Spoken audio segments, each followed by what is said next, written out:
एक सेठ से लक्ष्मी जी रूठ गई। जाते हुए बोली, मैं यहां से जा रही हूं, अब मेरी जगह नुकसान आएगा, तैयार रहना, और अगर तुम जाते जाते मुझसे कुछ मांगना चाहते हो तो बोलो।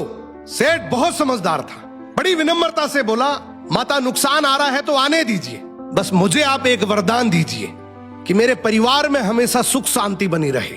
लक्ष्मी जी मुस्कुराई, तथास्तु कहा और वहां से चली गई। अब उस सेठ की 4 बहुएं थी। कुछ दिनों बाद सबसे छोटी बहू खिचड़ी बना रही थी। उसने खिचड़ी में नमक डाला और अपने काम में व्यस्त हो गई।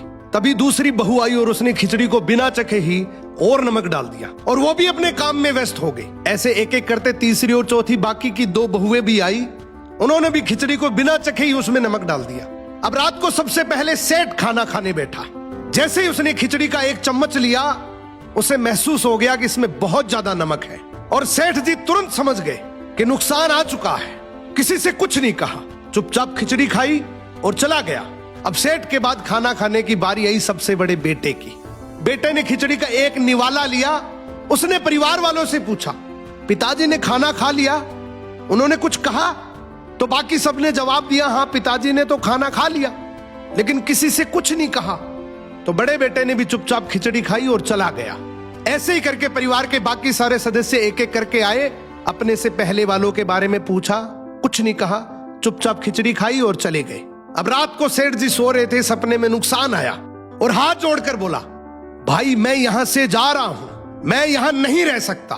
तो सेठ जी ने पूछा, क्यों, क्या हो गया? नुकसान बोला, तुम सबने मिलकर 1 किलो नमक खा लिया, पर मजाल है कोई किसी पर नहीं चिल्लाया, किसी ने गुस्सा नहीं किया, सब शांत रहे।